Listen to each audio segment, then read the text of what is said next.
শহরের বুকে একসময় যার আওয়াজ শোনা যেত অহরহ, এখন কলকাতার রাস্তায় সেই ট্রামই যেন ডুমুরের ফুল। ট্রাম প্রেমী সংগঠনের অভিযোগ, শহরে ট্রাম ফেরানোর বিষয়টি আদালতে বিচারাধীন হওয়া সত্ত্বেও রাজ্য সরকার বাধা সৃষ্টি করে কার্যত ট্রাম তুলে দেওয়ার চেষ্টা করছে। এই আবহে ক্যালকাটা ট্রাম ইউজার্স অ্যাসোসিয়েশনের ডাকে রবিবার রানুচ্ছায়া মঞ্চে আয়োজিত হল প্রতিবাদ সভা। ট্রামের সুদিন ফিরিয়ে আনতে নাচ, গান, কবিতার মাধ্যমে প্রতিবাদ জানানো হয় এদিন।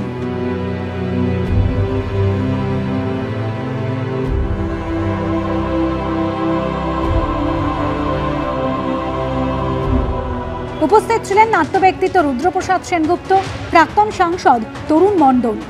হাজরার থেকে শুরু করে একদম কালীঘাট ব্রিজ হয়ে একদম আলিপুর পর্যন্ত ওইখানে একটা পুরো পিচ দিয়ে দেওয়া হয়েছে, আর দেওয়া হয়েছে খিদিরপুরের একটা বিস্তীর্ণ রাস্তা জুড়ে, একদম হেস্টিংস মোড় থেকে শুরু করে বালিগঞ্জ থেকে টালিগঞ্জ। এই ট্রাম রুটে কিন্তু ট্রায়াল ফেল সমস্ত কিছু হয়ে গেছে।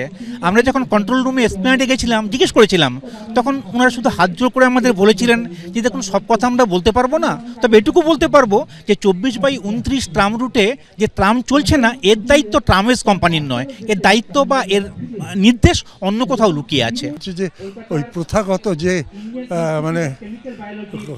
ঠোঁটের কোণে থুতু পড়ে গেছে স্লোগান দিতে দিতে, সেই রকম হ্যাকনিড প্রতিবাদ নয়। প্রতিবাদটার মধ্যে অনেক মানুষের মুখ আছে। এই জায়গাগুলো বিক্রি করলে কত টাকা হবে বলুন তো?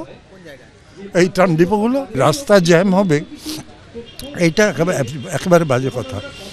রাস্তাগুলোর মধ্যে হকার ঢুকে বসেছে, রাস্তাগুলো আর পুরো রাস্তা নেই, ফুটপাতটা পুরো চলে গেল ব্যবসায়ীদের হাতে। রাস্তাটা পথচারীর জন্য, গাড়ি কোথায় যাবে? তাই ট্রামকে বলি দাও। সম্প্রতি অবৈধভাবে পিচ দিয়ে ট্রাম লাইন বুঝিয়ে ফেলার অভিযোগের প্রেক্ষিতে তা অবিলম্বে বন্ধের নির্দেশ দেন কলকাতা হাইকোর্টের প্রধান বিচারপতি টি.এস. শিবগানম, বিচারপতি হিরণময় ভট্টাচার্যের ডিভিশন বেঞ্চ। এখানেই শেষ নয়, কারা এই কাজ করছে তা খুঁজে বার করা এবং পিচ দিয়ে বুঝিয়ে ফেলা ট্রাম লাইনগুলো পুনরুদ্ধার করার নির্দেশ দেন তারা। এছাড়াও সেই কাজ যে করা হচ্ছে তার ছবিসহ রিপোর্ট পেশ করার কথা বলা হয় আদালতে। কি হবে সেই ট্রামের ভবিষ্যৎ, সেদিকেই তাকিয়ে সবাই। সুদীপ্ত আচার্যের রিপোর্ট, এবিপি আনন্দ, কলকাতা।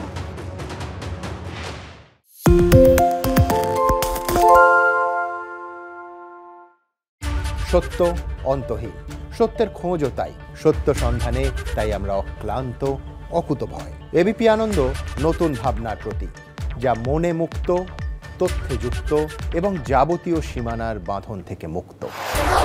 সীমা না শব্দটির মধ্যে লুকিয়ে আছে মানা শব্দটি, যেন চোখ রাঙানি এক অদৃশ্য বেড়াজাল, যা আটকে রাখে আমাদের এক ছোট্ট গণ্ডির মধ্যে। একমাত্র সঠিক খবরই গড়ে তুলবে এক মুক্ত সমাজ। সেই জগৎ গড়ার লক্ষ্যে কোনো সীমানার ঠুকুটি আমরা মানব না। এবিপি আনন্দ এগিয়ে থাকে, এগিয়ে রাখে।